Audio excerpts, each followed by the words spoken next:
Hey guys, I'm Mezzy, and we're doing something a little bit different today. We're at the end of the expansion, really. Season 4 is about to start, but it's a remix of the Dragonflight Dungeons. Um, the War Within should be starting soon in terms of alpha testing. I don't even know if I'm going to get in or not. And we're waiting on patch 10.7 with the Pandemonium remix that's looking to be actually quite fun. But in terms of dungeon content, we're just in a lull. So I thought it might be fun to take a look back at all 24 dungeons that were in Dragonflight and the Mythic Plus rotations and see how they rank among themselves and whether or not they were really good or, let's face it, maybe some really bad dungeons. Because this was actually the first expansion where we had rotation of dungeons where we didn't have the same 8 or 10 dungeons for the entire expansion for Mythic Plus.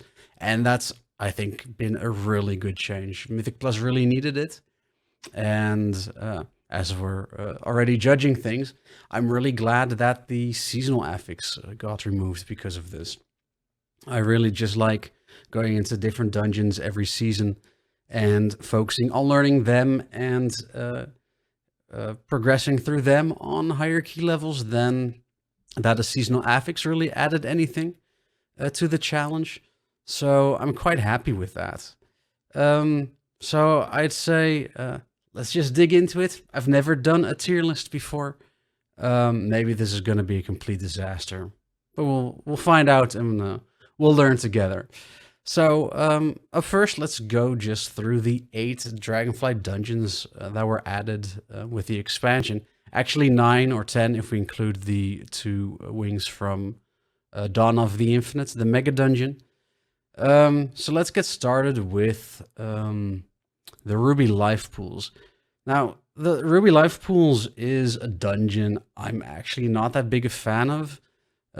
Even though it has a large portion of it in the outside world, I really like, generally speaking, when we're just in the world doing dungeon content. A good example where we'll get to later is Brackenhide Hollow. I really love that dungeon in terms of aesthetics and feel, and it's just nice to be able to mount up and move around. And a large part of Ruby Life Pools actually is that as well. After the initial corridor and the first boss, Meladrusa, I think her name is. Hey, you go up, you go to the circle, and you can mount up. But in terms of gameplay, the instance just isn't that much fun. You first have, when you at the start of the instance, the first corridor where everything is narrow, and if you're not careful, you're going to be pulling extra trash you don't want to, both on in the initial corridor and on the upper level. You have just tons and tons of trash that keep casting. Something we'll get to when we talk about Throne of the Tides later on is how awful it feels to interrupt a caster and then they just start casting again right away anyway, or very soon. That doesn't really feel like it's rewarding your gameplay in terms of interrupts. And yeah, it's just non-stop casters. In terms of bosses, the first boss, I don't really mind. Oh, probably one caveat I should give is that I didn't have a Mythic Plus group in Season 1, so I did not get to push as high as I did in Seasons 2 and 3. I don't even have the teleports yet for the Season 1 dungeons. So at least for the Dragonflight dungeons, I'll get them in Season 4. But Court of Stars and Halls of Valor or teleports I won't be getting because those, as far as I remember, those weren't teleports you could get in their original expansions either. Had the challenge mode versions I do have, so it's not like the Season 1 dungeons are a total loss for me. But that does influence my judgments, right, on these Season 1 dungeons at least, because I didn't look at them in the same through the same glasses as I do for Season 2 and 3, where I did the dungeons at a much higher level. So keep that in mind as a caveat for my judgment on the Season 1 dungeons. So in terms of Ruby Life pools, going back to that, yeah, first boss, I don't mind personally. I remember during the beta testing, there were a lot of changes surrounding the stacks of chill before you were frozen. That got changed up a bunch. It was nerfed pretty heavily before it went live, I'm pretty sure. And I'm glad that was smoothed out. And as a DPS, it's always fun when a ton of ads spawn, right? You get to AoE to your heart's content. You get to see your damage on the meters go up. And while it doesn't really actually add anything in terms of a skill level or a challenge, it's fun to have your damage numbers go up, even though that's not the most important thing. The most important thing is that the boss dies as quickly as possible and you can move on without anyone dying or, worst case scenario, wiping. So Meladrusa is fine. Like I said, on the upper level, the ring, I don't know. Even as an outside environment, just the ring, it's not really great. It's not really a change of pace. Again, you have to be really careful because of the dragons flying around, and I've seen it happen where you accidentally pull the lightning channelers that are on the edges of the inner circle that you shouldn't really be able to interact with at all anyway. It's just not a fun experience. The Ruby Life pools in terms of trash. So let's see. Then we have the second boss. I forget her name. Kolkia Blazehoof? Is that the name? Could be.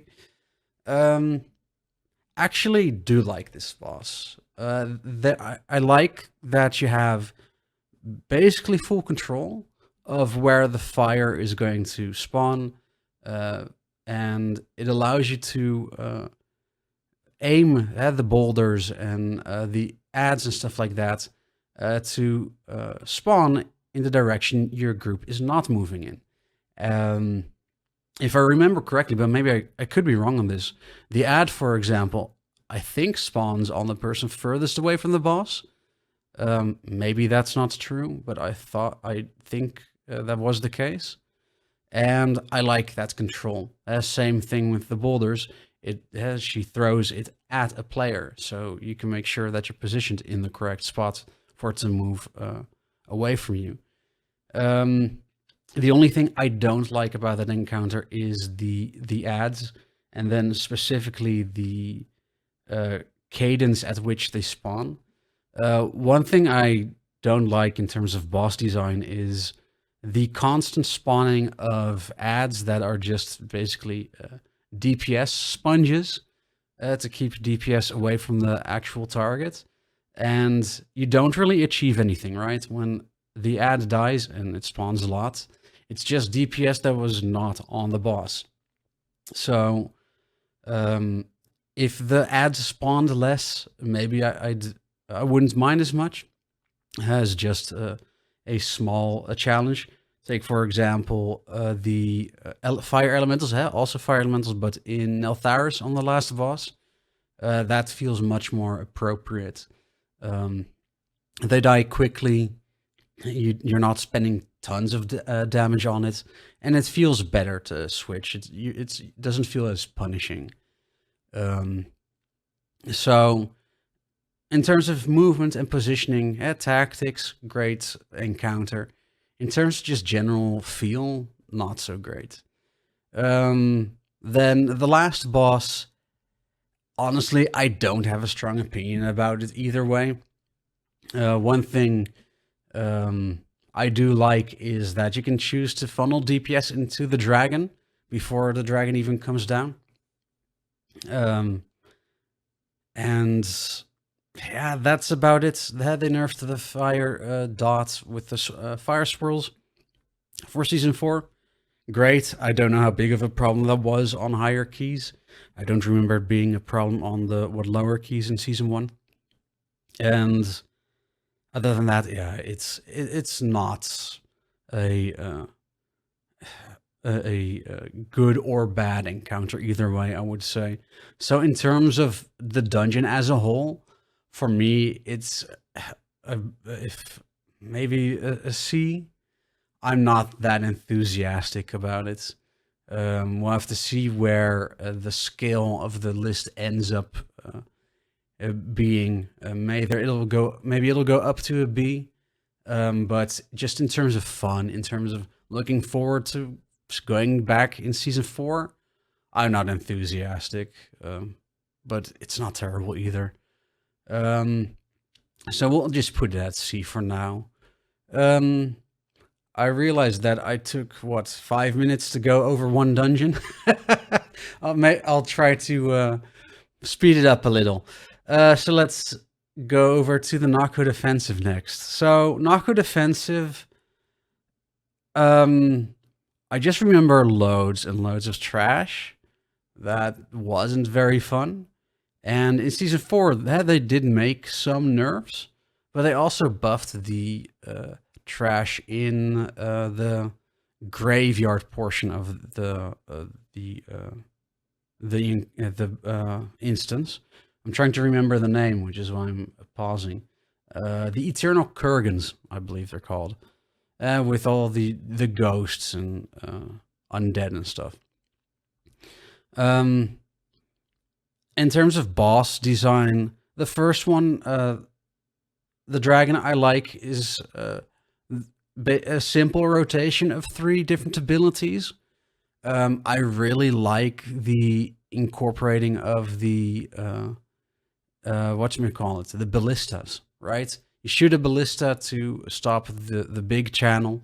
I'm forgetting these names, forgive me. And the ballista actually takes off 5% of the boss's health at a time, which is great. Obviously, they balance around that, but just that having that boost from an external force is fun. It's an RPG element to the encounter, and one that works for Mythic Plus. So I'm really happy about that. Let's see, what do we have? The elemental boss. I mean, I remember it being very painful. Lots of AoE damage going out. But other than that, it's always nice to get orbs in this case that increase your damage. So that's fun, but nothing special, I would say. The pair of the encounter, the melee plus ranged one, where you also get the wind cyclones on you with those arrows. So that one actually confuses me. Because I remember during, at least recently during season 4 testing, people were stacking up on each other to have the the cyclone spawn around the same area, right? But I still don't know, even from reading the dungeon journal, whether if you stack up on top of each other, if you all damage each other, or if it's just that one initial hit of damage that you're taking. So it's not only good to stack up, but it's really required to stack up to keep the paths of the cyclones predictable. It would be nice if stuff like that had a clear visualization of whether you deal AoE damage or not. But I do feel like that's one optimization that really comes from the Mythic Plus community, right? From just Mythic Plus players trying to be efficient as possible. In terms of actual dungeon design itself, it's fine. I of course, as a hunter, it's maybe a little bit cheating, but you can always move around and keep DPSing, especially as a Beast Mastery hunter. So spreading out to deal with arrows, I don't mind doing that either. I'll be moving from the cyclones no matter what. So maybe I shouldn't be giving that a minus point as a dungeon simply because of something that the Mythic Plus community has deemed to be the required strat. That's something I think we sometimes get it in the way of our own fun in optimizing things because of the timer, because everything must be as perfect as possible, as efficient as possible. So yeah, it's a fine encounter, taking away the uncertainty from my lack of knowledge on that particular ability. I actually like it. One of the things, last thing I'll say about this encounter, is because there's two targets, you get to cleave, you get to optimize your DPS for attacking two different targets. So, for example, with hunters, you can put barbed shot on both targets. You can get your bleeds on both, which is fun optimization. Really optional, but it increases your damage some. Yeah, that's something I do like about having more than one boss within a whatchamacallit, within an encounter. Let's see, what do we have left then? Yeah, one particular thing. When you go to the last boss, the Mythic Plus community has found that the shortest way to get to the last boss, where you skip a ton of trash. I don't know. In terms of maybe keeping it away from Mythic Plus and just looking at it from a regular judging the dungeon design. I like that you've gone around to different areas to basically save the Onaran Plains, and then you go into the stronghold of the enemy centaur clan. So that you not take the shortcut, but to go through the actual entrance of the area, is, in terms of the fantasy, quite fun. I do remember the trash being annoying with charges and stuns and whatever else, but it's a fun point of view from just a regular dungeon experience. The boss itself with the 3-phase encounter, I remember the swirls being annoying, and not difficult, just annoying, especially for the other players that aren't Beast Mastery Hunters as well. So yeah, I'm pretty sure, actually I know for sure, there's an achievement for healers, for in Mythic 0, for healers to keep Onara, the bird that they've kidnapped, alive.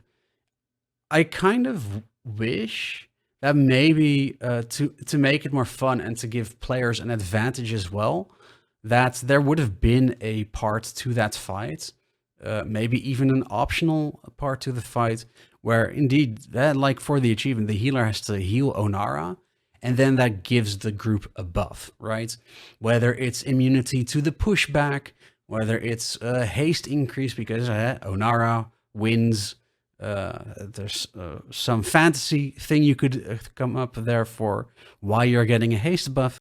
Just something to add a fun element to the last phase where you're being pushed around and you have to dodge the lightning swirls on the ground and stuff, rather than just, oh, it's phase 1, but it's more annoying.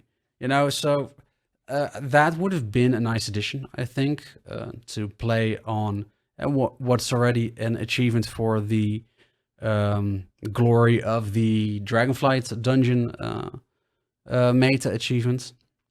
Yeah, but other than that, it's okay. Am I happy about going back in Season 4? Not really. I think that's going to be the conclusion for a lot of these Dragonflight dungeons. Most of them are okay, but they're not fun. They're not something I want to go back to. So I'd probably put it at C as well. Whether it's better than Ruby Life Pools? Maybe. Probably. Yeah. Like that. Moving on to the Azure Vault. So the Azure Vault is one that I'm actually a lot more positive about. The Azure Vault is a lot more of a fantasy RPG type dungeon that's done right. I like that you're going into the what is the archives of Malygos, maybe, at least of the Blue Dragonflight. And you're literally going downstairs, you're going deeper into the vaults, you're taking teleports to go even further down and exploring the dungeon.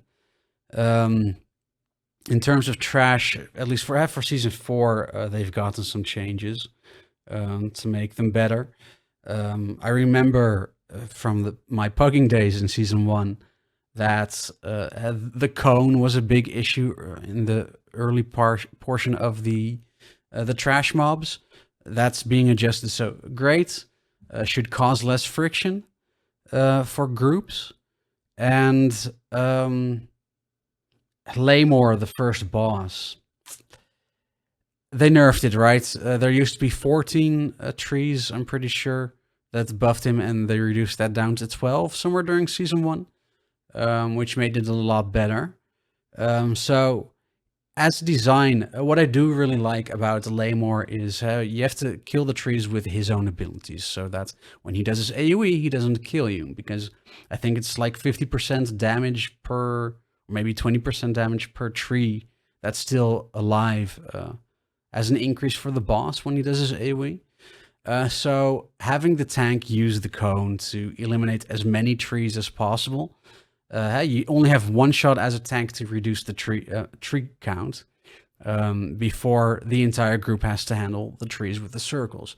So giving the tank the opportunity to really help out the group in sorting where the rest of the group then has to position still afterwards to get rid of the rest of the trees is great. I think that's a really fun way to put control into the player's hands on whether or not the group succeeds or fails at the encounter. So I do like that. Other than that, is there anything really interesting about the encounter? Not really. The circles are fine. I do think in an organized group, communicating about who's going to stand where with the circles is much better and then much more fun than with a pug, because let's face it, pugs don't on average really communicate. So I would say more fun as an encounter in an organized group versus in pugs, but overall I like the encounter. Then a lot of the trash, and there's a lot of interrupts, but they don't cast continuously, so great. And making sure the sleep doesn't go off on the elementals is good. Making sure the chain, the root basically, chains of ice doesn't go off. Actually very important and should absolutely be prioritized. Because what I like about that is you need to interrupt one mob to really deal with the other, right? Because the Draconid is the one that casts the Chains of Ice, but it's the big towering crystal elemental thing, I'm pretty sure, that then spawns swirls on the ground that you have to dodge. So having that interaction between even just the mobs within individual packs is something I do like. It's good to see that's posing as a challenge rather than some other design philosophies we see throughout the Dragonflight Mythic Plus dungeon pools. Because swirls are annoying. I think in season 1 that was a big recurring theme where there were just lots and lots of swirls. So being to counteract those particular swirls, or having to do something to prevent the swirls from becoming a problem, is something really good. The second boss, the Azure Blade, I don't like it. The Azure Blade is another example of a boss where you have to deal with ads continuously. It feels so terrible to have to keep switching away from the boss to deal with the ads, when in the end that doesn't give you an advantage. It's just annoying, and it makes the boss feel like it takes forever. Even though, of course, again, they've balanced around that. The boss's health is lower than it would otherwise would be. But not a big fan. Other than that, I'm trying to think, is there anything in terms of trash remaining that is worth mentioning? The knockback got changed for season 4. That's good. I like the third boss. The positioning with the ice and having to stand in the safe zones for the big AoE. Oh, and of course, as Hunter, for the disintegrate beam, just to use feign death, and the entire mechanic is nullified. The healer doesn't have to heal you. You just can really provide an advantage to your group. So I'm always in favor of that. And one thing I do actually like about the third boss is because you're on really actually a strict time limit, right? Because you can survive 3 AoEs with the 3 runes. Once you use a rune, it deactivates. So there's limited time that you have before the boss dies. So I think it's a good damage check, a good wall before you move on to the last boss. It really is the purest example of a purest example of a damage check, of a gear check, of honestly a skill check as well, right? Because if you don't know how to play your class well, you'll do less DPS. So you'll run into your limits with such an encounter. So I quite like that. I think those are encounters we should have even in Mythic Plus. It's not a raid. Much more in Rage you will see damage checks, but I think that is fine for a couple of dungeons in Mythic Plus as well. Then the final boss, Umbral Skull. I like the fight, especially now that the slow has been removed, that the slowing aura. I think it's called Oppressive Miasma. And well, I say I like the fight, but as I'm thinking about it, there's one thing I don't like about it, and that's the floating orbs that spawn that really have no, as far as I know, I could be wrong, but as far as I know, they have no understandable movement patterns. Their movement seems quite random, right? So you can move away from them, but they might follow you, they might not. And that's just annoying. It's not challenging. You can get away, especially now with the Oppressing Miasma gone. You can just move, no problem. But it's not fun. It's just there to annoy you. And that's going to be a recurring theme as I judge all of these dungeons. Annoying is not equal to challenging. It's just not fun. So those are the types of things I'm just not a big fan of. The crystals are really interesting, right? Every 25% crystal spawn, you have to kill them or before they detonate. Really just a damage check. Everyone in the group really has to switch to them, and that was one thing in pugging that really annoyed me when not everyone did. Now that they've added the pulsing damage from the Mythic crystal, there's one crystal that has a shield It's only there in Mythic mode, and it pulls damage now in Season 4. I'm very curious how that's going to translate in terms of difficulty for for Mythic Plus on higher key levels, because I can imagine that damage could tick quite high. But in terms of an encounter, I like it. It's a fun World of Warcraft encounter, really. And I would say mostly the dungeon as a whole. One thing that the Mythic Plus community has soured me on, but it's been fixed now for Azure Vault, last thing, is the skip, right? At some point, people figured out how to jump down and survive and skip a whole bunch of trash. Now, if there's one thing I think is absolutely toxic in dungeons in World of Warcraft, it's the skips that people come up with. And there's jumps, there's all kinds of weird things that can provide, if you're not all on the same page as a group, it will provide needless social friction. And that, at least for me, that really sours the experience of doing dungeons. So I'm glad the skip is gone. I'm sure I'll anger some people with that sentence, with that opinion, but I'm happy it's gone. So it's just a regular, fun World of Warcraft fantasy dungeon.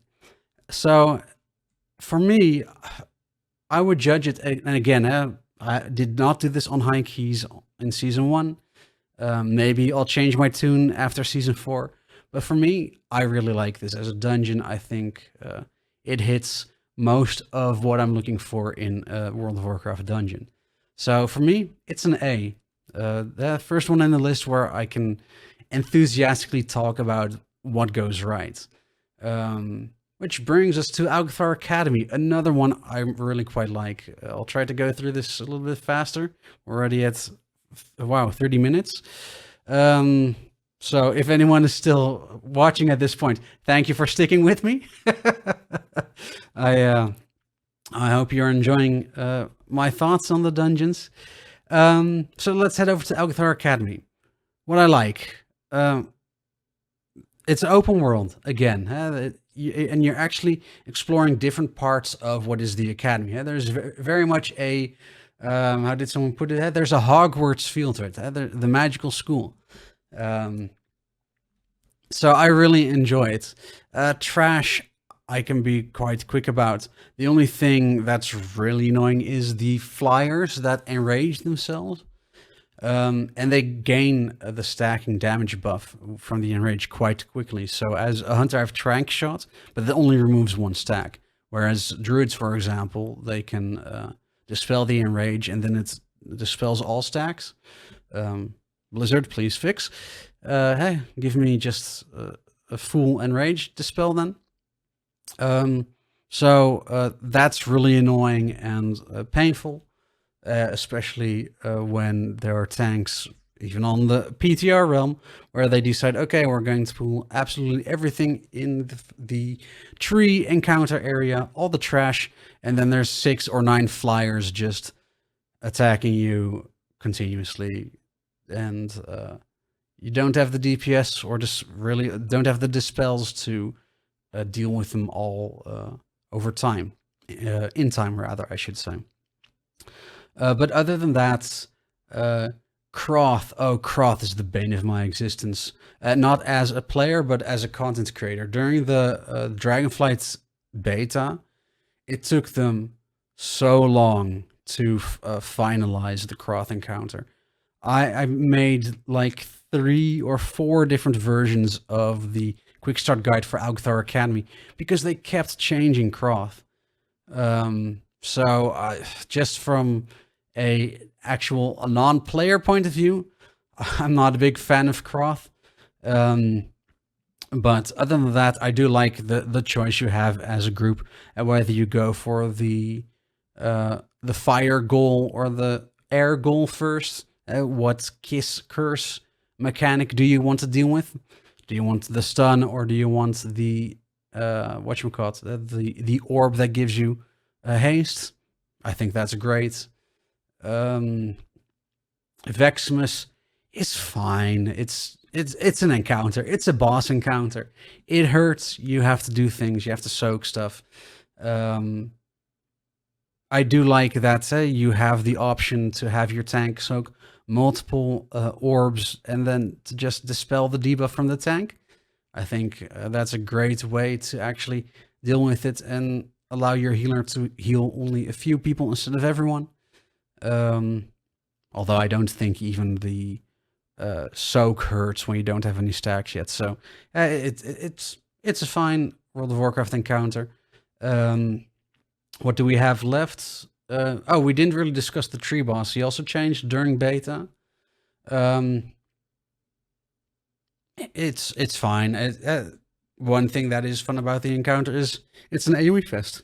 Excuse me. And like I've said before, seeing the meters go up is always fun. Echo of Dorigosa. So I like the season 1 version, but Blizzard thought that was too easy, apparently, because in season 4, 2 of those wells spawn right away. That pulls the orbs. The reason I hate that change, and that really brings down the encounter for me in terms of fun and just general, how should I say, enjoyment of the encounter, is the season 1 version really rewarded you for good and safe play, right? The problem is, at least I think what the problem was that Blizzard had with it is the encounter could really be quite boring, quite slow, right? Because it took 3 stacks of the debuff for a person to get the to spawn an arcane orb well, which could take a while. And then if people correctly kept dodging the arcane orbs, then it could take a while for another one to spawn, and it wasn't really a challenging encounter. So what they've done is add 2 of those arcane wells at the start of the encounter at pretty actually annoying portions of the room, really right in the center, which limits your movements greatly. There's a lot less, I want to say, control over how you want to move around the room. Because of course it all depends on where the rest of the group is and when they randomly get that third stack of the debuff. So because season 4 hasn't officially started yet, I'll judge Algeth'ar Academy on the season 1 version, and I really like Algeth'ar Academy. I'm very much looking forward to going back in season 4. Due to the fantasy of the magical Hogwarts, basically, I do think it's better than the Azure Vault. And honestly, I put it in A, but I might even say, for me personally, and this is purely for me, I would put it as an S tier dungeon. It's just a fun environment to be in. For the most part, the encounters are great. There's nothing really I would say bad about them. Of course, season 4 is definitely going to influence this for me and put it in A. But based on season 1, for me, an S. I always like Algeth'ar Academy. I always liked going there in season 1, even though that wasn't much. So honest. Moving on to, for me, the first season Dragonflight Dungeons would be here. 2 really good. 2, I kind of wish they weren't here, but okay, let's do it. Let's move on to the second half of the Dragonflight Dungeons, at least from season 2. Halls of Infusion. This dungeon is an absolute ballbuster. And yet, as a dungeon, it's pretty good. I hated going there because it was a long key.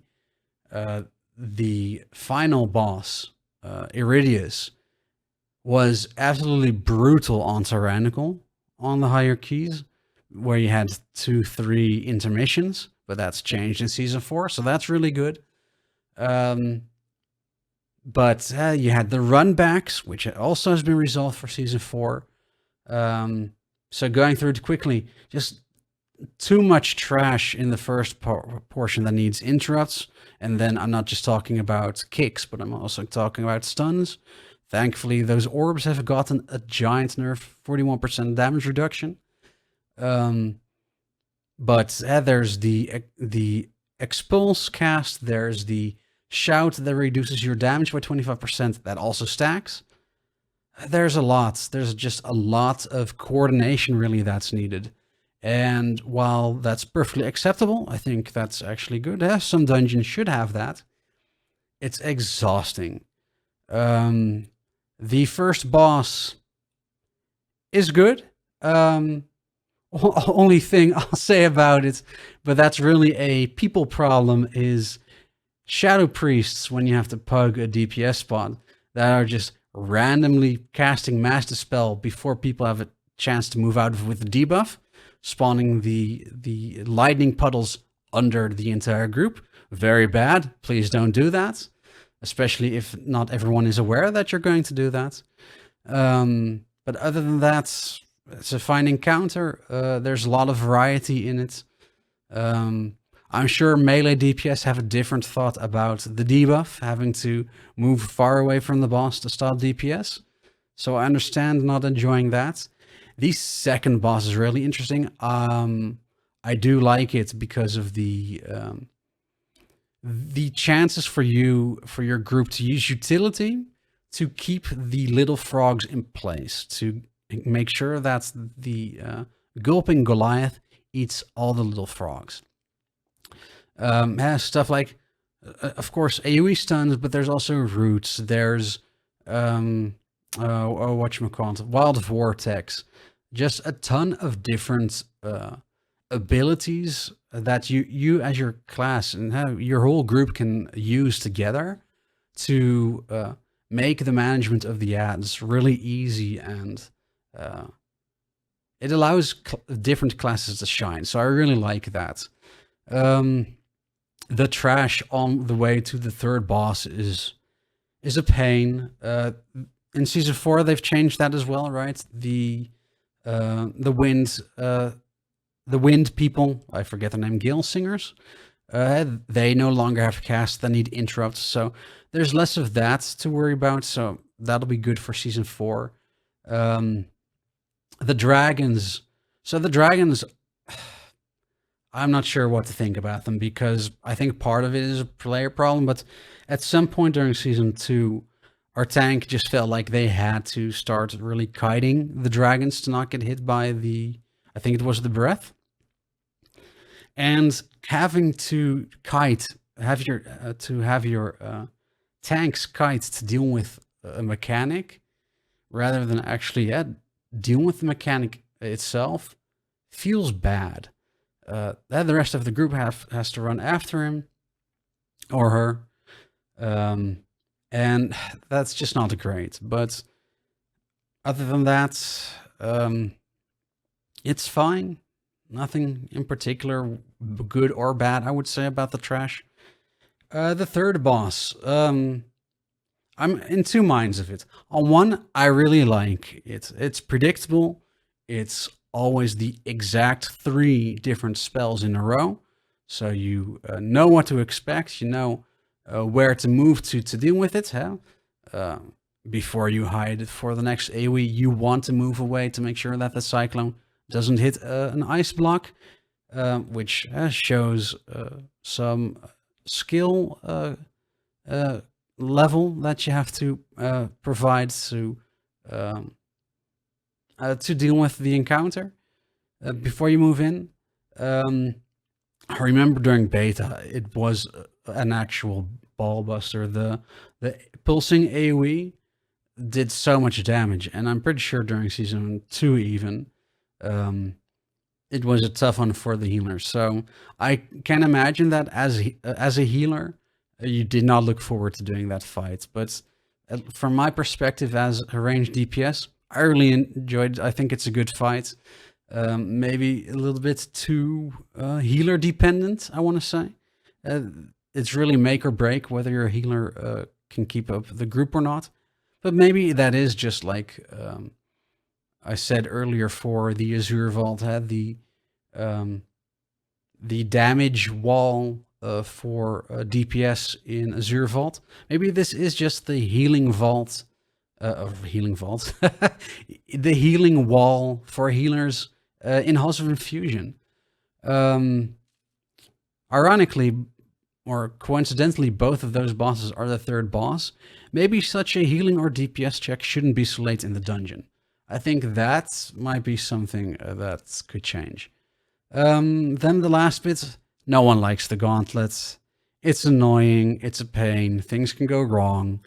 I think I've even seen it get bug out and reset because I'm guessing that the tank got knocked off the edge and pushed back to the start of the gauntlet. It's just not fun. I get what they're going with, and such a gauntlet is very much an RPG type addition to the dungeon, so I'm not gonna deduct any points in that regard, but it's just not fun. And then Watcher Iridius himself, I really like him. Despite that I hated him in Season 2, I think I'm gonna really like him in Season 4. The one thing I'll really highlight, or two things. One is just pre-positioning your group on where you want the orbs to spawn. Because we've gone, my group at this point in Season 2, I have a group again. So we've gone through different iterations of, okay, how do we want to deal with the orb spawning? We've had where we want all the ranged to make sure they stand far out so that less orbs are near the melee and tank. And we've also had the variation of, okay, we want everyone to stack on top of each other so that we have as many orbs as possible spawn near each other. Then the rest of the group moves to the opposite side of the boss, and we have less orbs to deal with.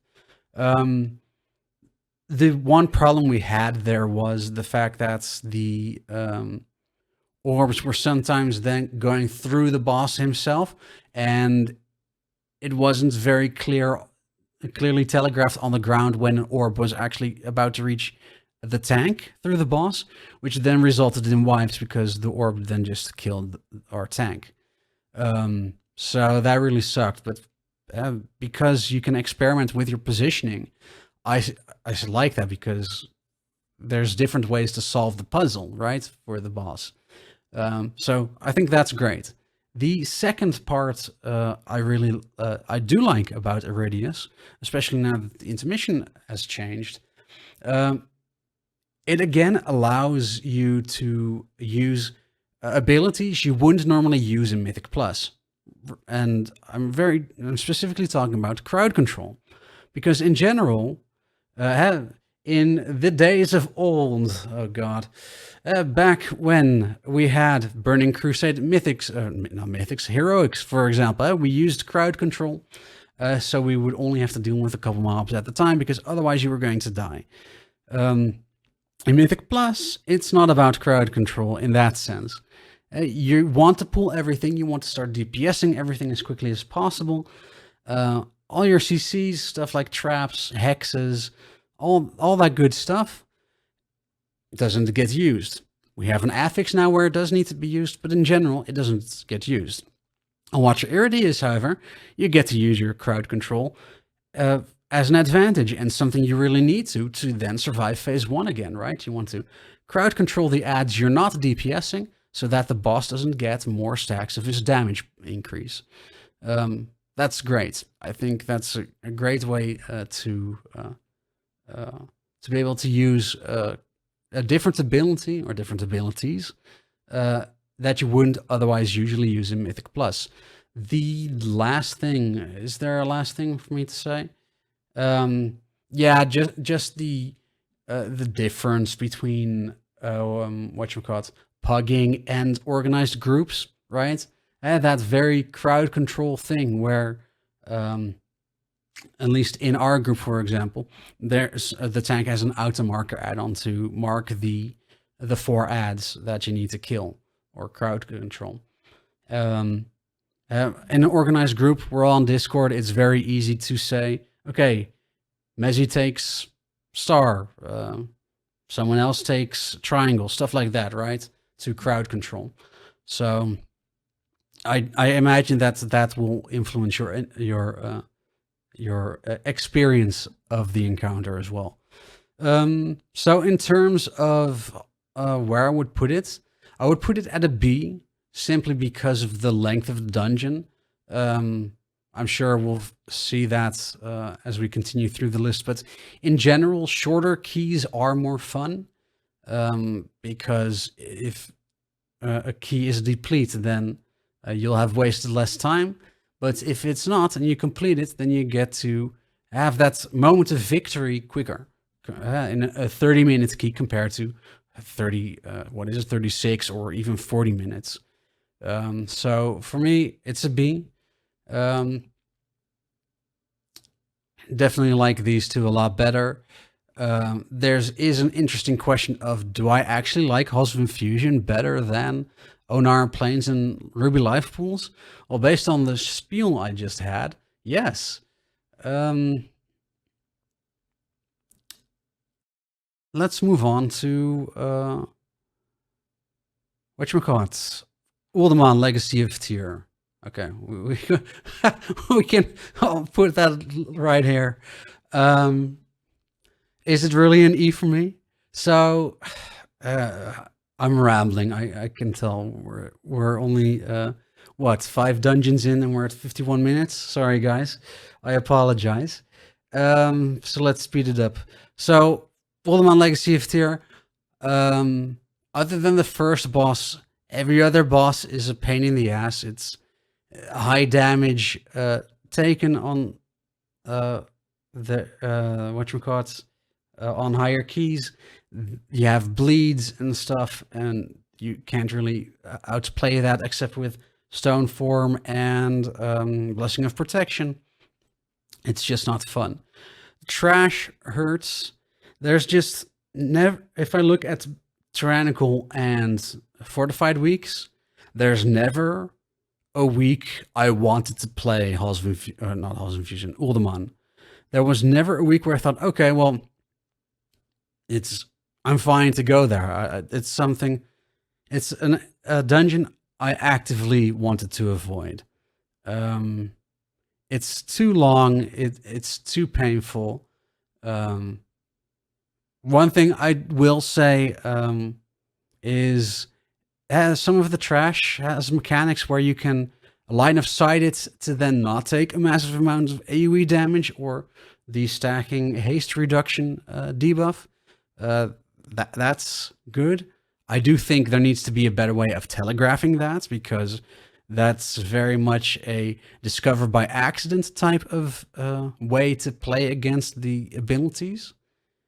But other than that, for me, there's not much redeeming about Uldaman, so I'm not going to hold an entire analysis on it other than what I just said. It's just not fun.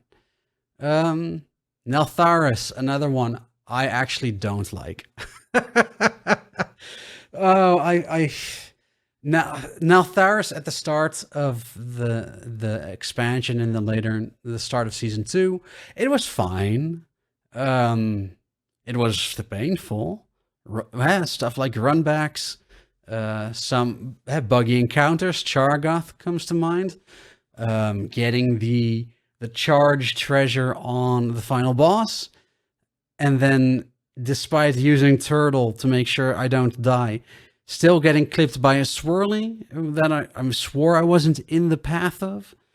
The chains, obviously, with season 4, the chain degeneracy has been greatly nerfed, but it was certainly fun to, when properly coordinated and when the frickin' chains didn't bug out, to instantly wipe out multiple packs in one go because you had the chains to kill them. Um, but it's not a good instance. Uh, all the stuff I said before, the bosses, the bugginess, the cheesiness, the I'm not sure. Did I already say runbacks? Maybe. Either way, it's just no bad dungeon. It's not as bad as Uldaman, so I'll put it as a D tier dungeon for me. But it's just bad. Um, so yeah, moving on to the final of the original 8. Sorry guys, for how long I'm taking. There's a lot to say about these dungeons apparently. Um, Brackenhide Hollow. So for me, I really like Brackenhide. There's some issues with stuff like the totems, and even if you have all 3 DPS on the totems right away, there's a good chance that the totems survive long enough to get a cast off, and then everyone gets the disease. And sure, if you have an alchemist in the group, you can counter 1 stack of the disease, but that's just not a great part of the dungeon. The totems, there's very little room to not play perfectly there in dealing with them. There's a lot of casters in the first part, which requires a lot of coordination. But overall, it's an open world dungeon. I really like that. There's a very clear theme of the diseased gnolls, and the rot, I believe, is the term they use for it in Dragonflight. It's a lot of fun. It's a very flavorful dungeon. Only other thing I can think of in terms of trash, which sucks, is the no, there's 2 things: stink breath, right? The mini boss, too much health, and in season 2 you couldn't not get disoriented when he targeted you. You can in season 4. You can move out of it now. And what was the other thing? Oh, right. In the end, the only right path was to go the diseased route, right? After the first boss, you always go right. I really wish the trash had been altered further, so that maybe we will see that in season 4. So that it is also a viable option to go left, right? Where you have all the bleeds, you have the whatchamacallits, the beasts, to go that route instead. Hopefully they make more changes for that in season 4, so that players have a legitimate option or a legitimate choice to make in terms of routing. Quickly through the bosses. First boss, there's a lot going on. Thankfully, it's been nerfed a bit, so it's fun to have another cleave fight. I'm always in favor of those. Then there's the tree. The tree, I actually like. Having to rotate who gets eaten, I think, is a good thing. I love it when our Retribution Paladin gets eaten and then just uses Bubble to get out of it right away. Great way to highlight different spells you otherwise might more passively or more defensively use, and now you actively have to use them to deal with mechanics. The gut shot encounter, it's okay. I think there's definitely a skill measurement, a skill ceiling there in terms of positioning with the traps. The only thing that takes away from that is that it's random where the hyenas spawn from in the end, whether it's from the bridge or from the cave. Maybe it would be good if it just always alternated, so you as a group would know where you need to place the traps, and then you get the real skill differentiation between people who actively move to the correct spots and those who don't. But other than that, he doesn't really do much, right? It feels like a patchwork, as it were. So, and I think that that's not necessarily a problem. It's okay for one boss to be easier and one to be harder, because moving on to the Decay Triarch, speaking of the one of the big missing opportunities for Dragonflight as a whole. The Patriarch, you have to be on continuously. You have to be on top of the on top of the totem spawns. They spawn a lot. You have to keep moving around because of the tornado. You need to not be on top of each other because of the soak, where the Decatriarch soaks any of the debuffs on the group. And it's very much the opposite of Gutshot, where you have to be on continuously. You have to work at it all the time. So as a whole, to conclude, actually, one point I will make, as I said, one of the bigger missed opportunities for Dragonflight, the Patriarch runs away at 5% health. And then nothing is ever done with the Patriarch again. It's one of the story threads in Dragonflight that's just gone. I mean, where did she go? Where at the end of Dragonflight, I find it hard to believe that a gnoll like her would have the means of transport to go to another continent if she has to show up again in the future. It's just, I really wish we had in a patch 10.6, 10.7, continued that storyline. Maybe even a second mega dungeon. There's potential there in world building for Dragonflight, and Blizzard really missed it on that one. So Dragonhide as a whole, let me see. Dragonhide is definitely better than Halls of Infusion, so at least a B. But honestly, I would put it at A. Yeah, I would put it at A. It's not better than the Azure Vault, I don't think. They're roughly on equal ground. So definitely a great dungeon. So overall, if we look at the first 8 dungeons, the 8 Dragonflight dungeons, 4 good ones, or 3 actually good ones, 1 sort of decent, okay, and then from it's a dungeon to I wish it didn't exist. It's very spread out, and if we look at the split between seasons, there's 2 from each in the first half. Okay, so decently spread out. Moving on to Dawn of the Infinite, the mega dungeon. So in this tier list, it's logically split between the 2 wings. And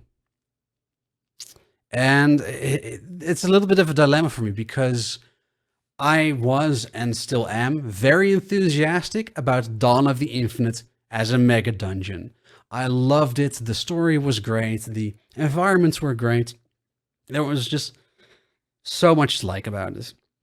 You had the hard mode, which took our group a little bit too long with the Deathless hard mode, but it was great. It was fun to have the mega dungeon exist as something that was not timed, that was not timed. There was no pressure to not fail. If you wiped, sure, no problem. Go in again, try again. And as a mega dungeon, for me, S tier. So let me start by saying that right now, S tier.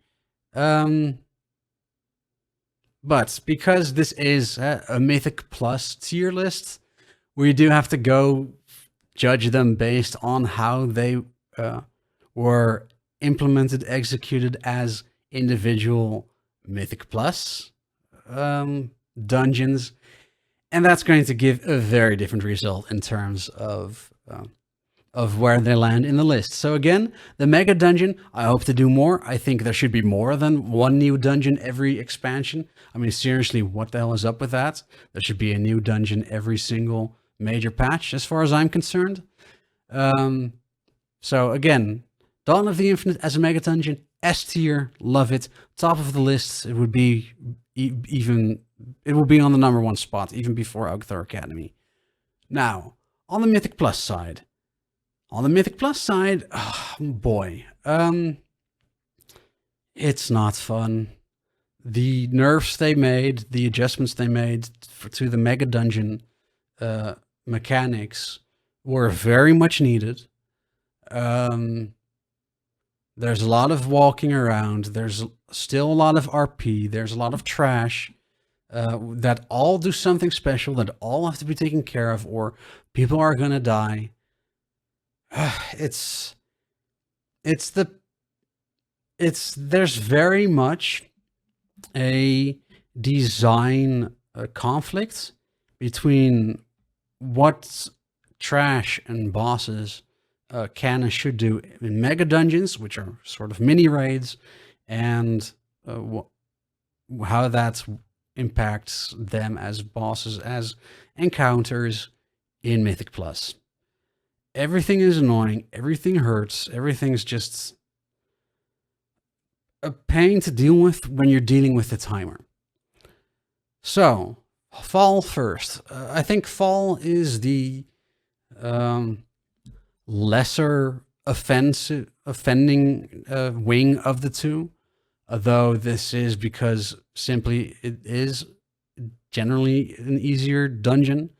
If you wipe, you can still time it, whereas Rise is much tighter tuned. Going quickly, I'll try not to go through all the trash because then we'd be here forever. The first boss has a nice cadence in terms of the abilities, so that one's great. You get rewarded for good gameplay by keeping more of the room clear, by making sure the sand spawns next to each other. The other mechanics, some are simply deal with it or die, but they're easy to see, so that's fine. The second boss, oh boy, the Manifested Timeways. I feel so bad for a healer every time we do that on the hierarchies. It's such a painful encounter. Again, the Manifested Timeways is one where the group has to be on it continuously and on Tyrannical for what, 3 minutes, or maybe even 3 minutes roughly at a time. And there's just so much continuous damage for the healer. I feel so bad for the healer every time we're there. It's not a very good Mythic Plus encounter. Then the third boss. So I'm very biased on the third boss. Again, it's another encounter where you have to be on all the time. There's so much damage that the healer has to heal up continuously. But because of one simple mechanic interaction as a hunter, I kind of like it. So, Inject Corruption. The spell where the third boss puts the orb of corruption on a player. You can negate that as a hunter fully. You can, when he targets you, feign death, wait for him to stop casting, and then he doesn't recast it. So you then completely negate not only just the damage on yourself, but you negate the damage that, a large portion of the damage that the healer has to deal with continuously until the orb gets reabsorbed by the cone on the tank. So you don't have to deal with the damage from swapping the orb to another player to not get mind controlled. There's still the pushback wins in phase 2, but that's then really the only main source of damage on the group. So the healer has a much better time dealing with the damage and healing it back up. There's no having to move around to make sure that the orb is correctly passed to and from the tank at the appropriate moments. It just makes it so much easier as an encounter. And I really love that I have the option to do that as a hunter. That if we get the luck then that I get targeted, I can just feign death, and it changes the the tune of the entire encounter completely. I love it. I know it's bad because that's what for hunters. I assume Shadow Meld would work. So for night elves and assume Vanish as well. So rogues. So there's a couple ways to deal with it, but really for the main thing, hunters, because hunters have a 30-second cooldown on feign death and can, after phase 1, deal with every single orb if they get targeted and negate it completely and make it so much of a nicer encounter to play. So, huge fan of that. But like that's purely a personal opinion. If I look at it more objectively, if I take a step back, not from my experience as a hunter, but in general, you get the manifested time ways, it hurts, and then you get the third boss again, it hurts. And then we move on to Iridicron, it hurts. Everything about it is just, you have to be on continuously. The only upside is, in terms of Mythic Plus, the key is very forgiving. You can even wipe 2-3 times and you can still time the key if you're good at dealing with the rest of the dungeon.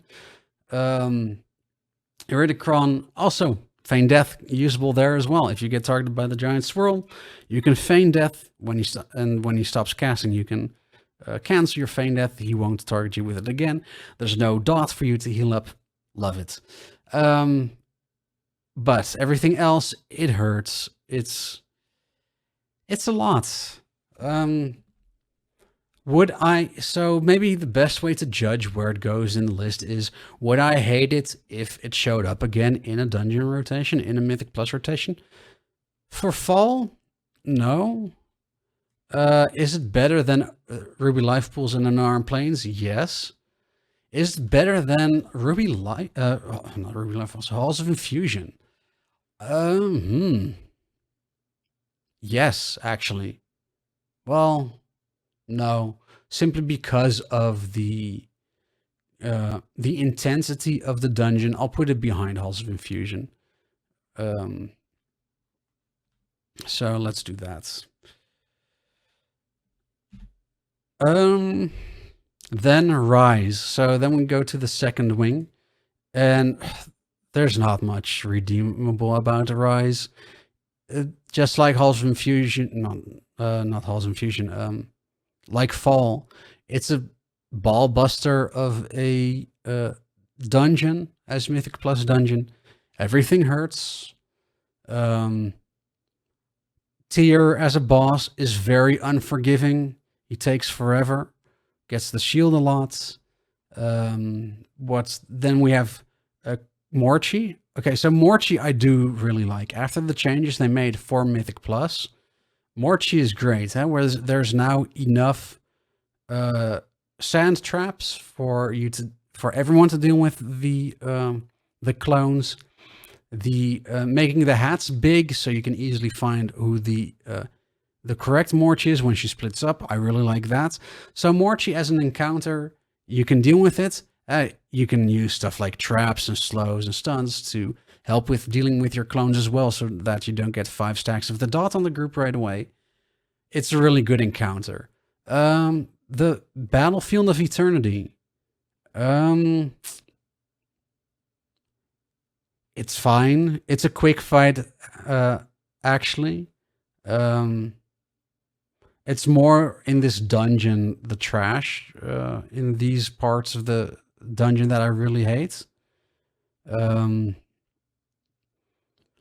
But then we have Deus. And Deus, oh boy, so many things can go wrong. The AoE in phase 2 hurts.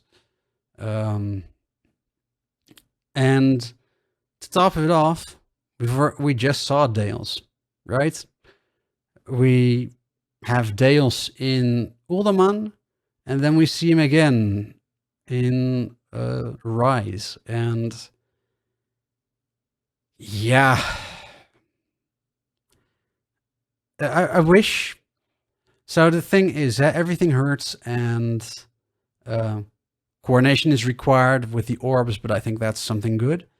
But you get the dragons that help you out at 8%, right? Phase 2, once you reach 7 or 8% on Deus, the proto aspects, they fly down, they help you to finish off Deus. You get buffs from them, but really those buffs are offset just by the damage of the Deus's abilities. But you don't really feel stronger. I wish the buffs that the proto aspects gave you, so Algeth'ar, Nosdormu, etc., was something more fun, was maybe something more active, was something that made you actually feel like having them come down, having them buff you up, gave you something. I really wish there is an element of have fantasy that should have been part of that.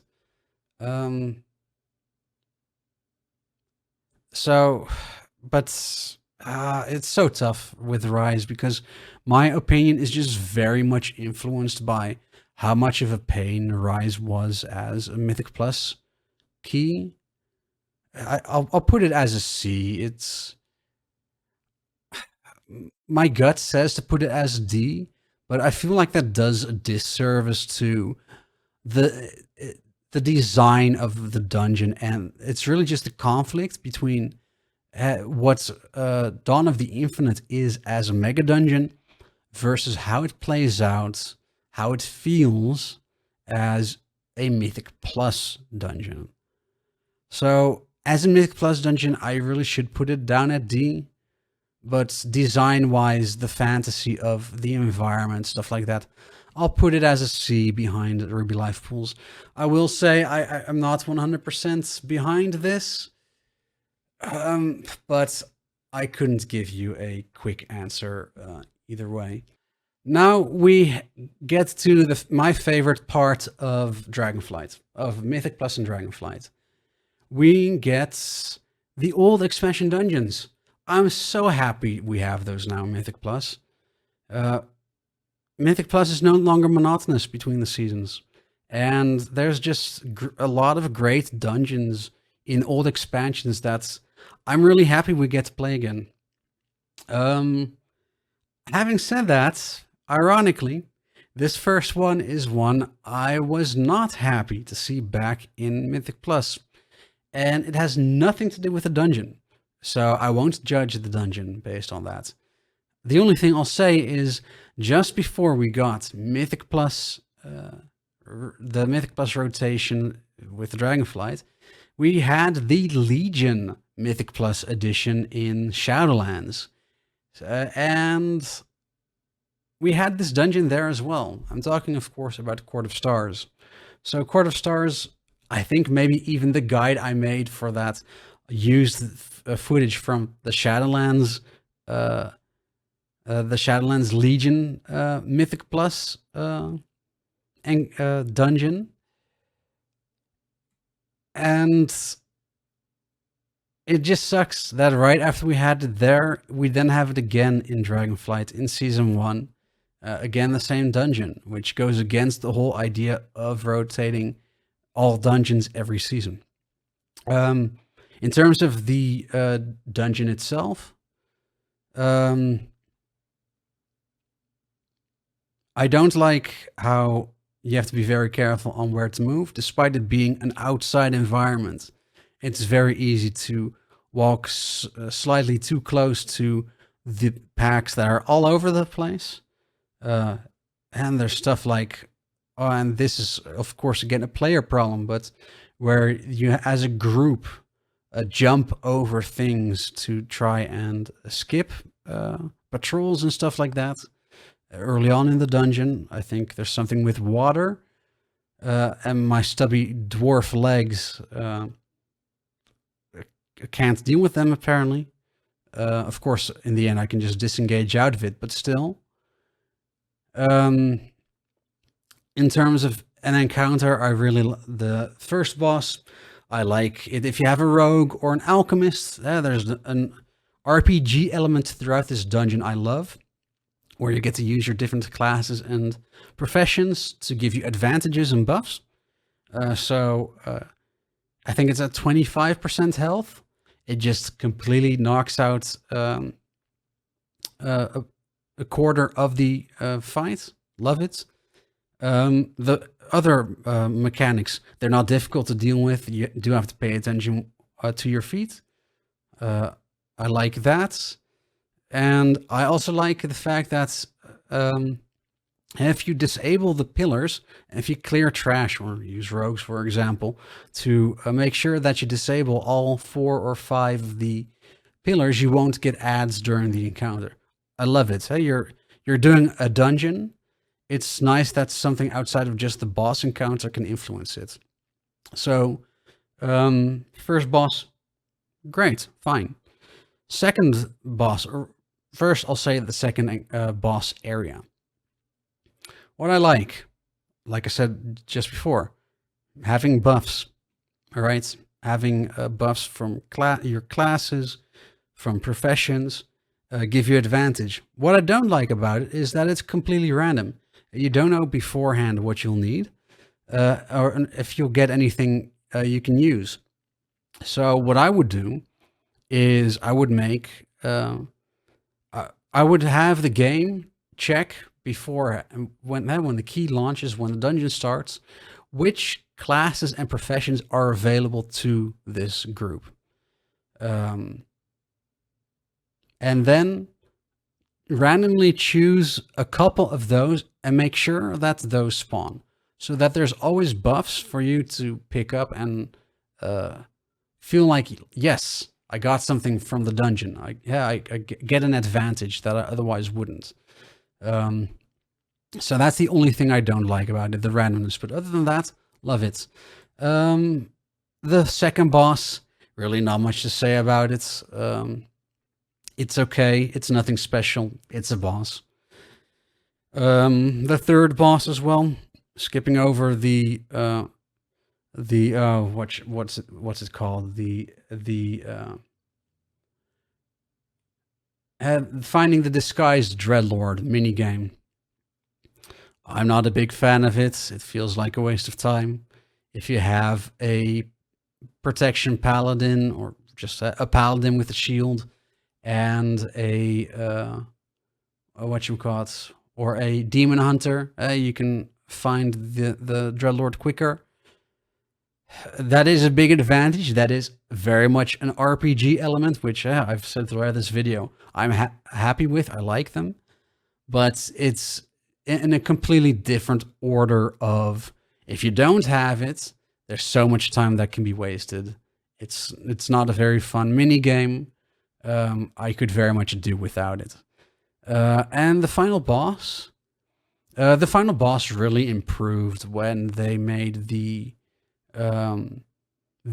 animations somewhat more clear. It was still very much, what was it, blue on top of purple, or the other way around, but it was at least somewhat clearer, so you could much better move away from the cone, the ghost images.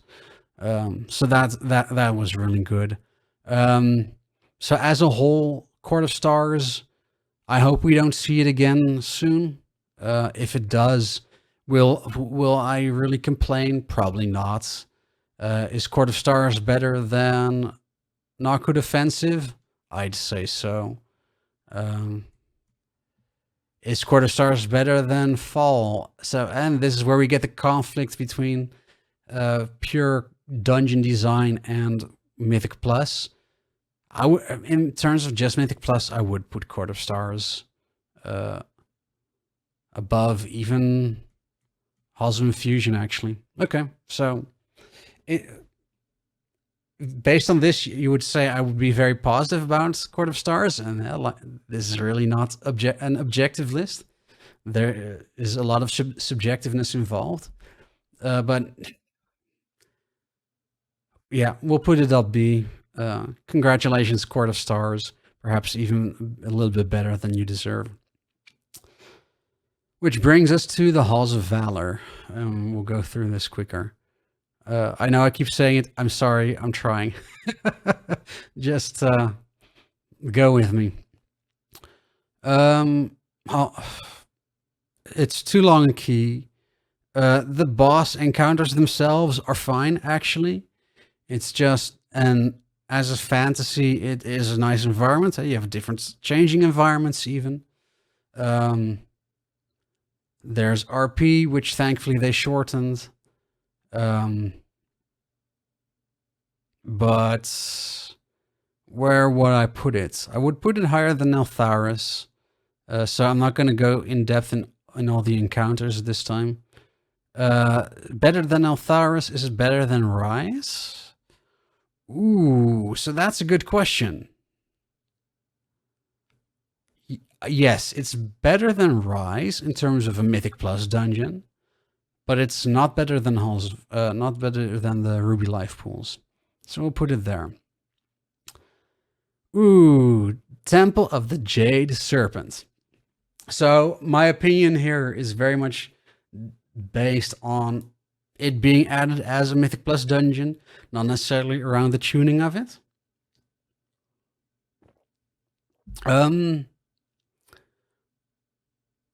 Temple of the Jade Serpent was the first Mythic Plus dungeon that had not been a Mythic Plus dungeon before. It had been a challenge mode, but not a Mythic Plus dungeon. And of course, that's the same for the Shadowmoon Burial Grounds. But for what you call it, Temple of the Jade Serpents, it actually got some significant changes because some encounters weren't really suited for Mythic Plus, or there was a lot of randomness attached to it. The book boss was random between two different encounters, so they went in there and they made some bigger changes, and I really like that. Temple of the Jade Serpent, in that regard, was the first dungeon that, and thus is a symbol of the changes, the systematic change they've made to Mythic Plus with rotating dungeons, with all expansion dungeons, where Mythic Plus just feels so much more fresh and so much more fun. So for me, just based on that alone, I would rank Temple of the Jade Serpent probably at A, if I'm honest. Yeah, I would definitely put it there. If we look at the individual encounters, you know what? No, that doesn't really change anything. I know people complained about the difficulty of mechanics, things hurting, stuff like that. Trash was also a big one. They added a lot of trash. That one is a minus point in my book. I think in the corridor from the entrance to the Jinju boss, that could be painful without interrupts, but I'm sorry guys, I'm putting it an A. I like it. I like the environment going back there.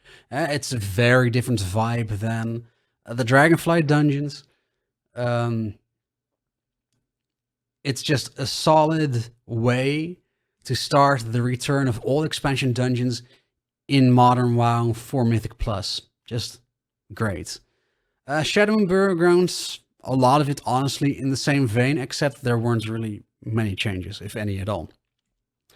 That said, I like it as a dungeon.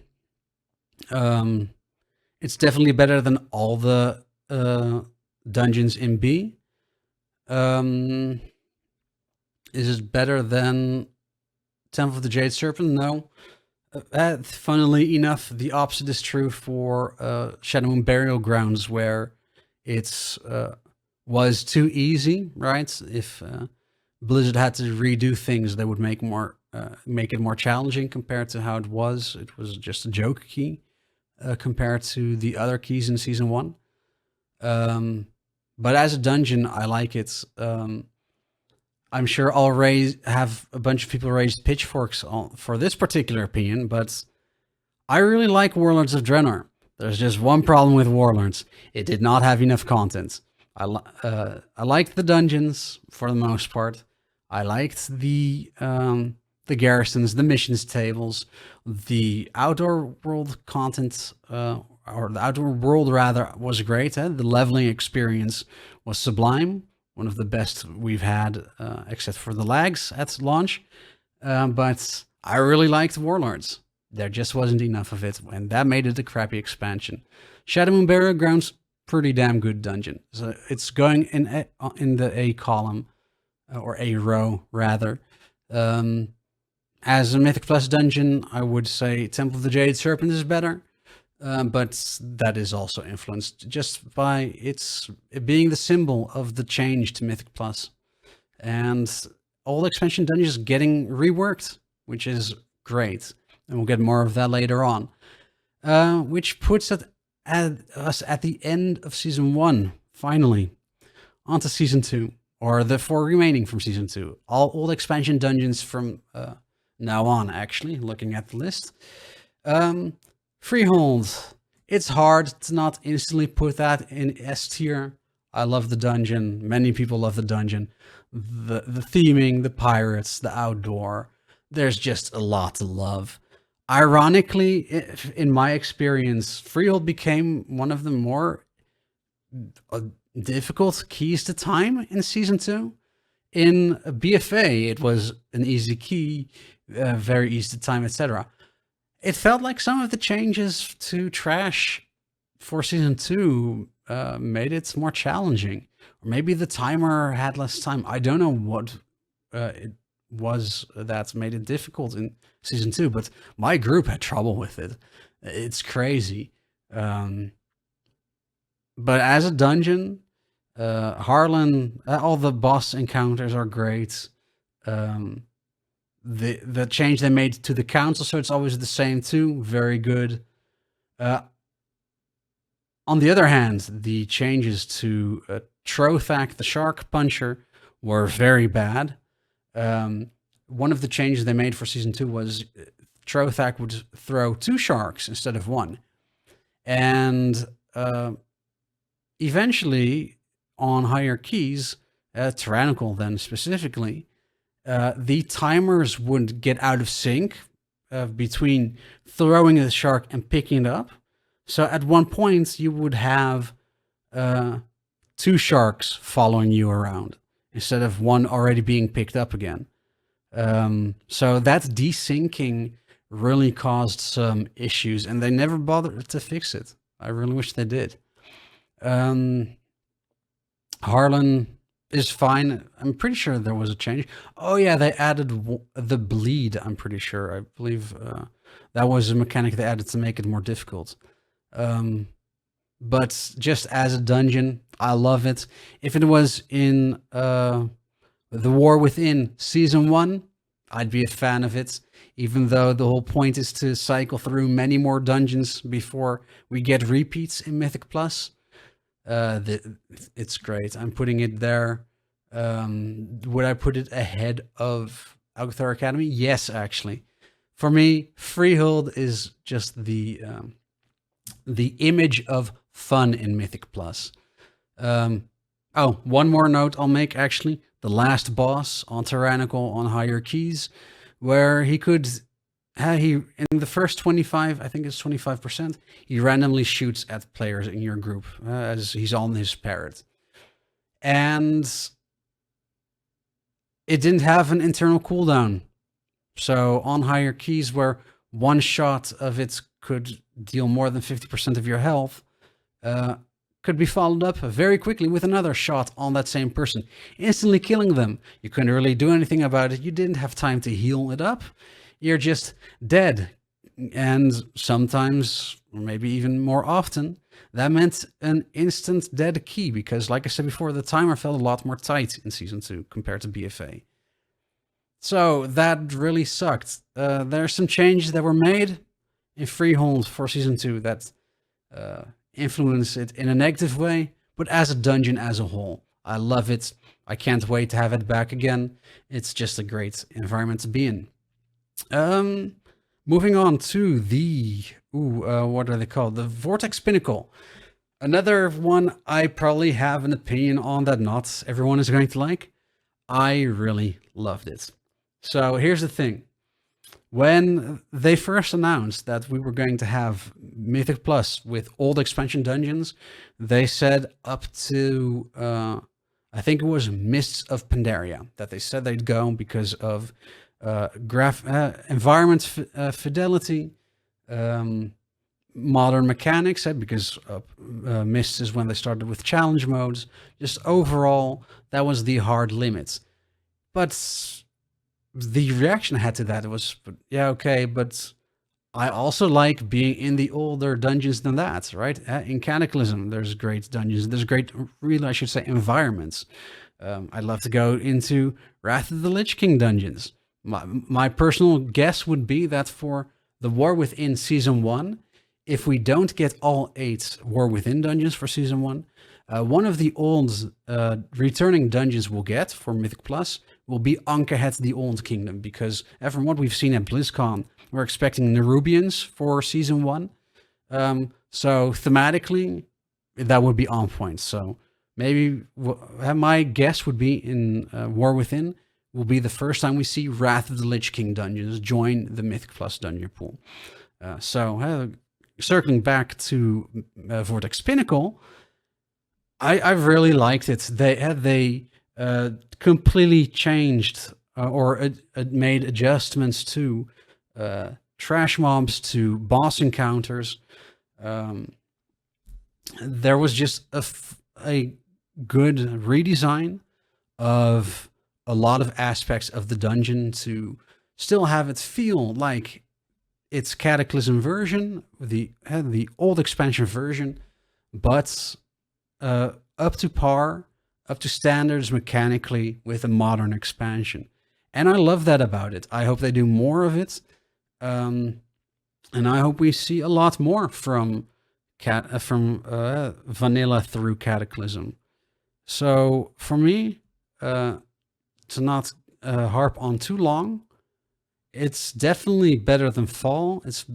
I would put it here. Here.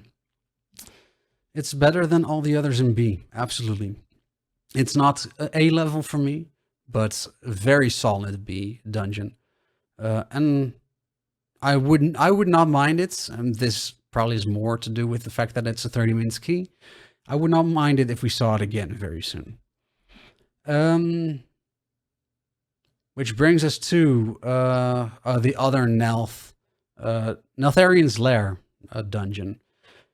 So that was a choice, wasn't it? To have 2 Neltharian named dungeons in the same season. Neltharis and Neltharian's Lair. That certainly didn't cause any confusion for groups. Neltharian's Lair. I don't know. I'm not the biggest fan of this as a dungeon. It's very painful. The Pelters, the 3rd boss, the 4th boss, just a lot of it's, many things can go wrong. It is a very, it's an environment that stands out, let me put it like that. So that's good. It does have a dungeon vibe. So in that sense, it's definitely better than all the ones in C. Is it better than Fall? I'm gonna say no, honestly. I would put it at C. I wouldn't want to see it again anytime soon. Let's put it here. Because I would prefer this over Unarmed Plains again. So in that sense, it does belong here. Underrot. So Underrot was another BFA dungeon returning for the first time with Season 2. And also one of the dungeons that was considered easy in BFA. I was glad to see it again. Things could go horribly wrong, but I like it as a dungeon. First boss is too easy. Second boss is too hard. Third boss, or I wouldn't say too hard, sorry, second boss, Krog. It's just the amount of damage that goes out to the group. And there's also a desync on tyrannical when the encounter lasts a long time. A desync on when a charge is done versus when tantrum is done. Hey, you get a point where the timers work in such a way that you get tantrum, and then within a couple seconds he changes to the charge again, and that sucks. I wish they fixed it, but overall, it's a good encounter. Then we have Mushroom Guy. What's his name? Sporecaller Zancha, I think the name was. Good if your group knows what to do. They coordinate well. Easy. If they don't, prepare for death. And of course, the final boss, the monstrosity thing. It's okay. It's if anything, the challenge there, other than positioning, is just the damage that goes out on the group with the stacking dots. If you don't have a master spell, that could get dicey. It's definitely better than all of these, in my opinion. Is it A level, though? Yes, it's A level. It's better than... It's better than these two? Is it better than Brackenhide? Oh, that's a good question. No, I would put it here. I would prefer Brackenhide over Underrot. Underrot over Temple of the Jade Serpents. Okay, moving on. What's it called? Are we already in season 3? Did I hold to my promise of speeding up? I did. Okay. Season 3, 6 dungeons to go, guys. This is very much becoming a list purely in terms of split between enjoyment and a design, I think is safe to say. The two main parameters of this list. So, Atal'Dazar. It's pretty much what it was in BFA. It's a good dungeon. The change that I don't like is Yasma, of course, where what's it called? The spell that's now uninterruptible. I can't come up with the name, but you know what I mean. The spell that now targets you, it's uninterruptible. It puts a dot on you. It hurts. With my group, purely this alone is what's making pushing further on tyrannical a problem. As a hunter, I just don't have enough survivability cooldowns to deal with both the damage from the uninterruptible spell and Soul Rend. Even on Fortified, Soul Rend nearly kills on 26 or 27. And definitely 26, probably. I don't think we've timed it on 27. Yeah, 26. And it's just a hard wall. There's nothing I can do about it to actually live through the encounter on a 27. So that's the only thing I really don't like about it. The spiders are a huge pain in the ass for any group. I can only imagine the horror if you have to pug it. But even in our organized group, we've had some conflicts about how and where to move and what speed at which we move. We've had arguments, definitely. So as a whole, I'm not going to stay on Atal'Dazar too long. It's a good dungeon. I'd like to see it back. But that's definitely also just because of the, I want to say, the ease that is associated with Atal'Dazar, which puts it at a happy place in my memories. The question is, would I rather see Atal'Dazar again or Vortex Pinnacle? And honestly, Vortex Pinnacle for me. So I'll put Atal'Dazar at B, which kind of surprises me, actually, looking at this list. Does that make sense? Do I like everything in A better than Atal'Dazar? Yeah. Okay, that's correct. Moving on to Ravencrest. I'm blanking on the name, but Legion Dungeon, the Ravencrest dungeon. I'm not a big fan of this one. I'm gonna be honest. Definitely has to do with the experiences on higher keys. So mechanics are a factor. The archers jumping around, the scouts where you need to have enough stuns, especially when there's 2 scouts. The first boss is kind of a snooze fest. The second boss is okay. The 30-second bleed, I think, would be something that needs to be changed to either something that can be dispelled or reduce duration on the bleed. But it's fine. It's very generic in terms of a boss encounter. The third boss... So the third boss got something that I dubbed for Season 3 as my favorite hotfix. So in Season 3, for a long time, the flame lines were not very clearly communicated to the group who it was on and where it was coming from. At some point, we had a hotfix where they clearly made an animation where there was a line from the bat to the player that the the fell spit was going to go on. You could then very clearly move away, very clearly position where that line was going to be. That made the managing of that encounter so much better, so much more fun, and it was really in your hands whether or not your group had a lot of space left or not. The only annoying thing, of course, is, and I think that's in a Dungeon Run Spotlight as well, that I put out, if you got both the charge and the line on you at the same time, bit of RNG unluck in that case.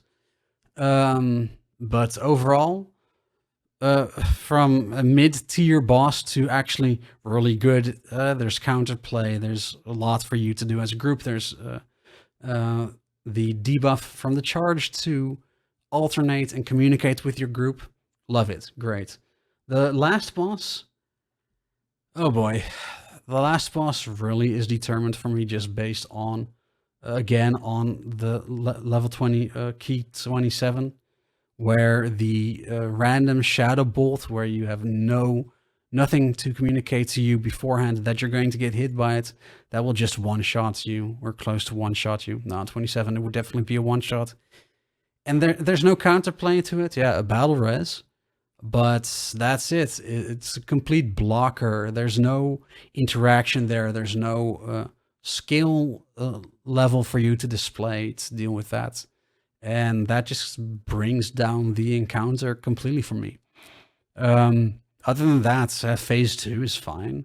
You get the 300% damage and health buff. Great. You have control over where the clouds spawn, the sleep clouds. Great way for a player to be able to determine their own success in the dungeon. So overall, would I be happy to see it again? I think that's what's going to come down to it for a lot of these remaining ones. I hope it stays away. Would I prefer it over any of the C category? No, I'm going to put it in D, actually. I'll put it before Algeth'ar.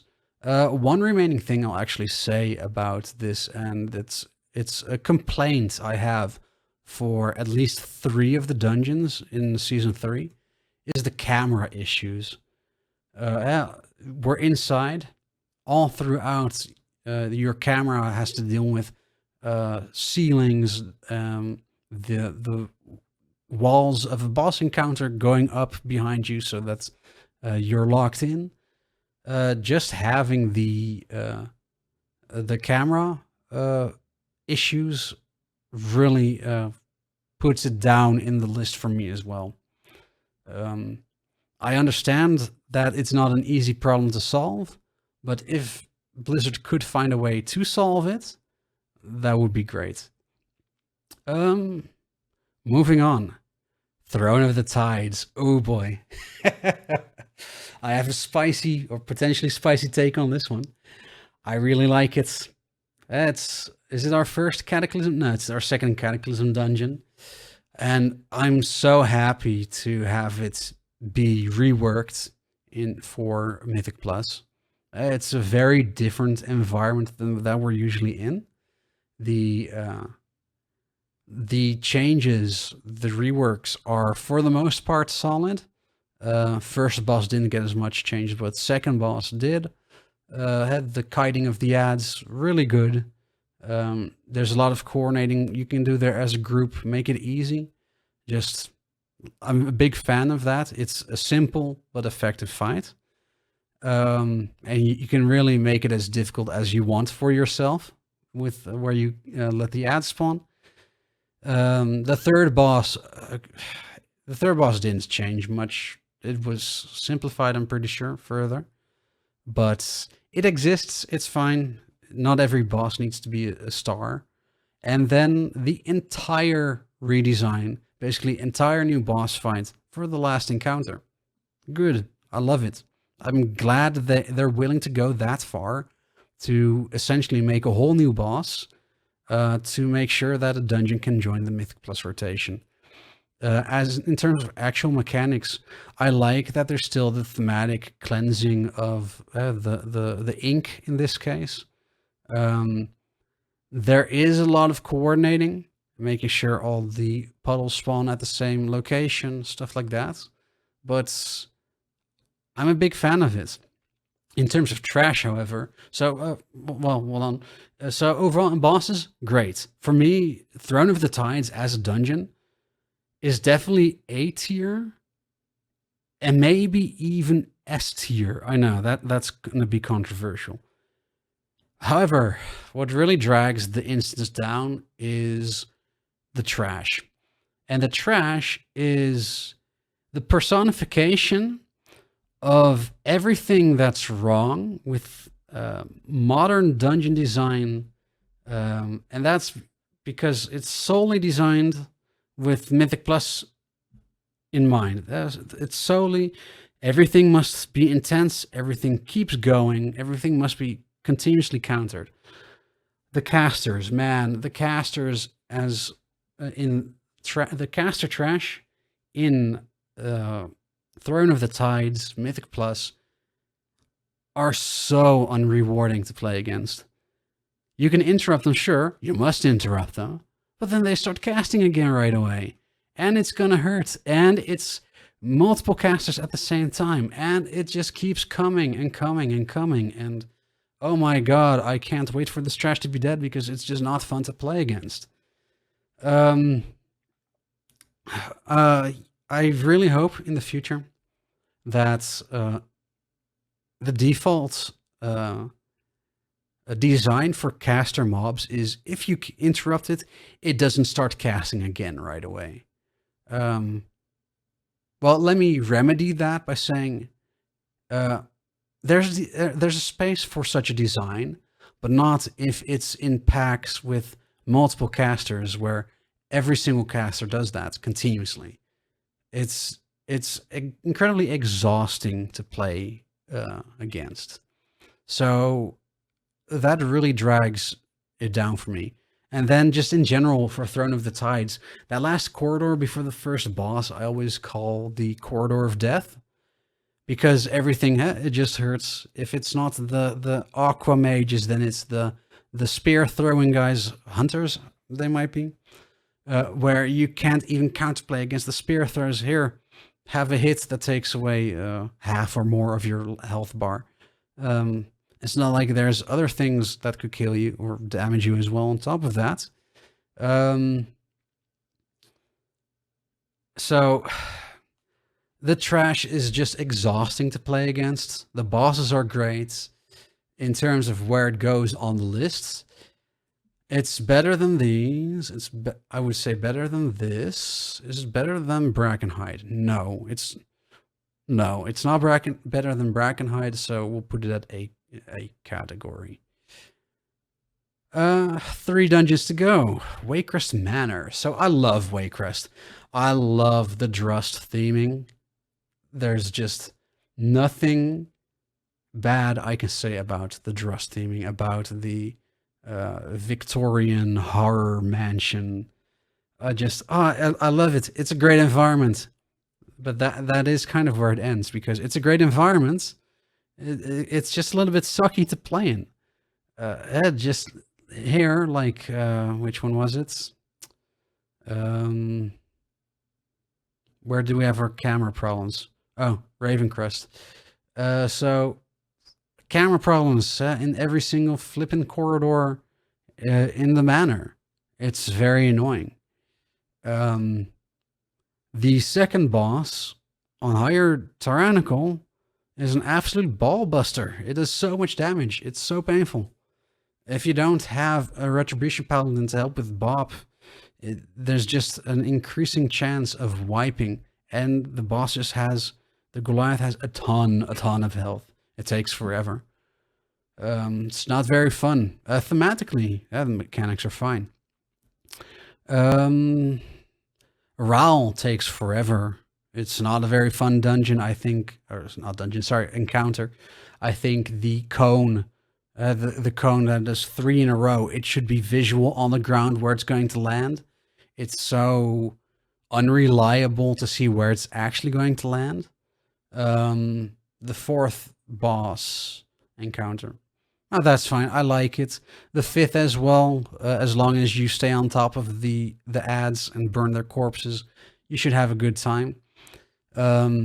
So difficulty and the whatchamacallit, the camera angles, camera issues is what brings Waycrest down for me, but that's just nullified by the Drust, by the theming. And I hate Shadowlands, but Christ, they really messed up by not including the Drust properly in Shadowlands. They completely fumbled that Arden Wheel stuff. And then there was no raid, there was no follow-up. Hashtag justice for Gorak Tool. So for me, just because it's Waycrest Manor, on theming alone, it's going to go high. It's above Throne of the Tides for me. I would maybe even say on top. Yeah. There's some very conflicting rankings in here. Some are definitely more based on difficulty.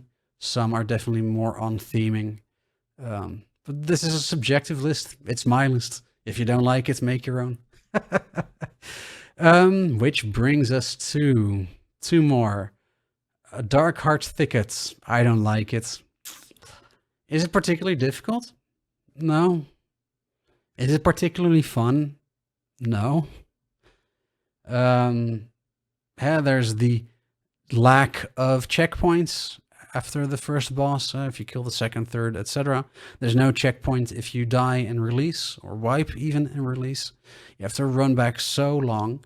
The encounters are simple, actually, but they're not fun. They're just there for the most part. And the trash is just also not fun. Sometimes it is that simple, because despite it being thematically appropriate, it is a very monotonous looking dungeon. So for me, is it D tier or C tier? I would prefer Ruby Life Pools over Darkheart Thicket.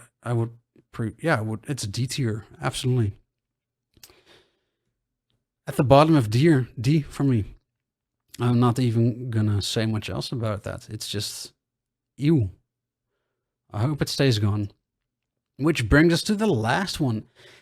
Everbloom. So Everbloom, during the course of PTR, got significant changes as well.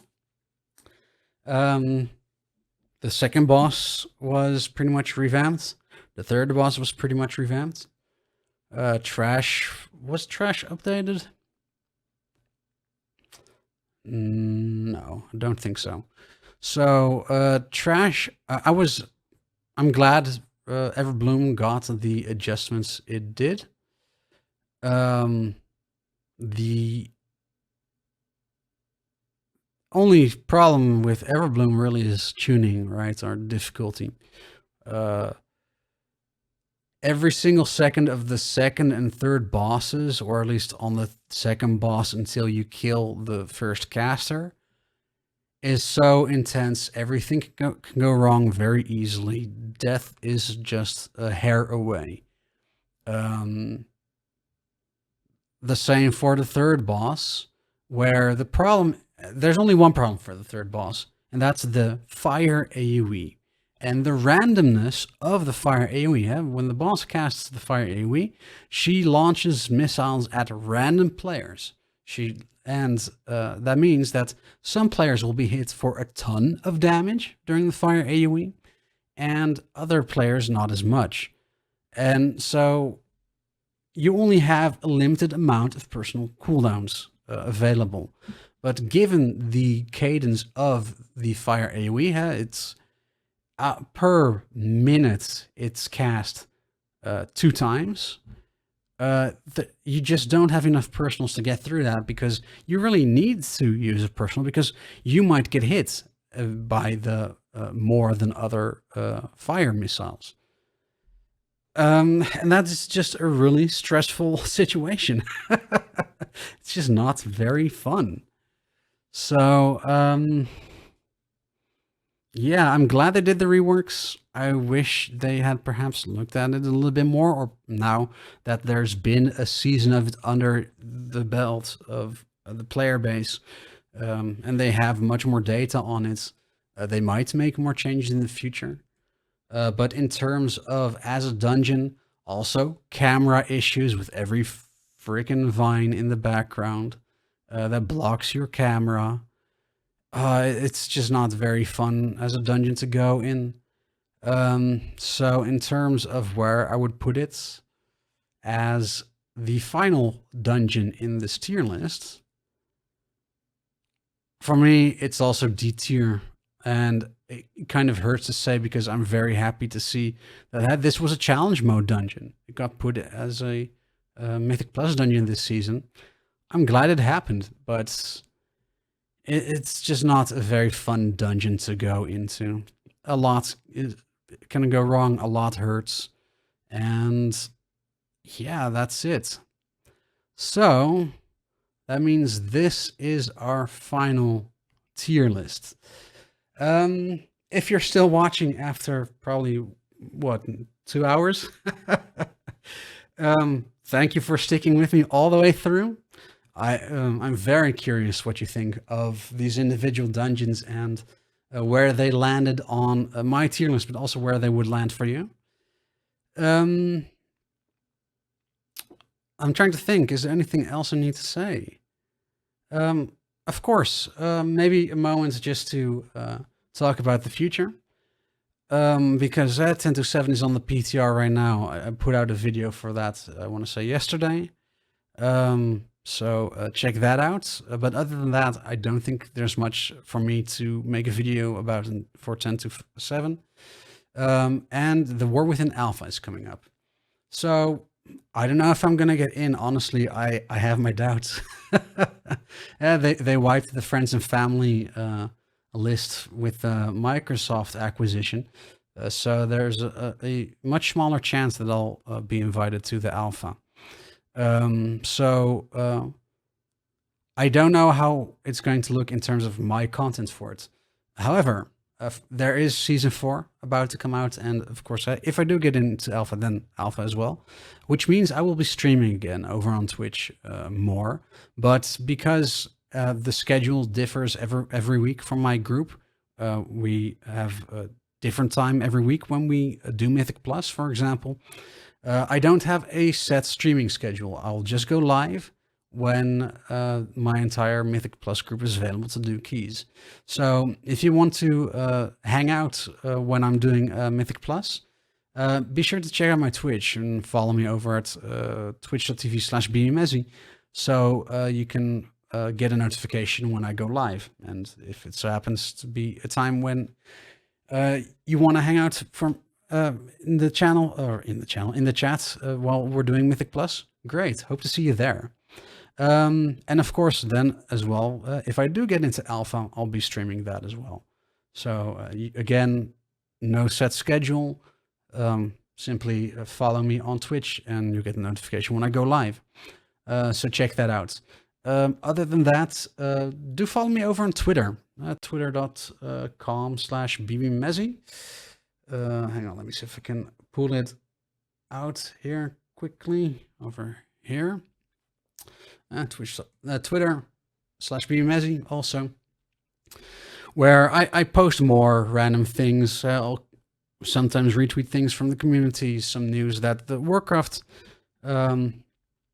team posts, but also stuff like things that I experienced during PTR testing or during live when I achieve something, or just random World of Warcraft thoughts. I won't say I'll only post exclusive World of Warcraft things, but that is generally what I do. So yeah, if you're interested in just more general things from me, and if you want to interact with me, be sure to follow me over on Twitter, because that's one thing that YouTube just doesn't really do very well, is have the community interactions, posts and stuff like that. Because I don't actually know if I post a community post on YouTube, if people get a notification of that. I'm kind of assuming they do, which in that case would be extremely annoying. So it's not something I use much. So just being able to put polls out and stuff like that, maybe is something I would be better off just doing on Twitter. And if there's giveaways in the future, like I had for the rabbit mount at the end of last year, then that's something that's much better done on Twitter as well. So that's where stuff like that, for me at least, will be happening. So yeah, check that out. And I think that's just about it. So yeah, let me know what you thought of this tier list. This is very much something I've never done before, so maybe I'll look at the recording afterwards and feel like it's crap, and then I won't post it at all. Maybe I'll just post it anyway. I've been experimenting a lot, same with shorts and stuff like that, and I'm not really sure where I've landed on that yet. The dungeon run spotlights, also an experiment.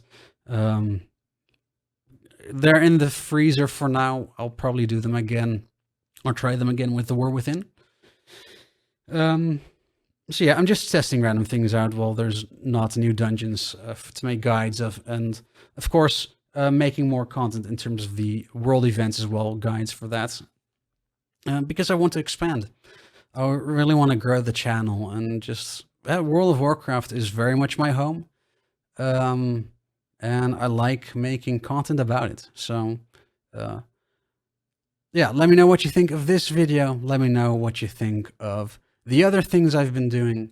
And yeah, just if you can, share my content. It would be really nice to grow the channel to potentially actually become a potential source of income for me. I think that would be really fun to do, because obviously doing World of Warcraft related activities is a lot more fun than writing code, I'll tell you. So yeah, just let me know what you think of this and anything else I've done recently, and let me know what you like, which dungeon you like best from Mythic Plus. What was really good for you from Dragonflight. I feel like I'm stalling now, so I'm gonna leave it here. Thanks very much for watching. Be sure to subscribe, like, etc. And for now, I'm Ezzy, and I'll see you again next time.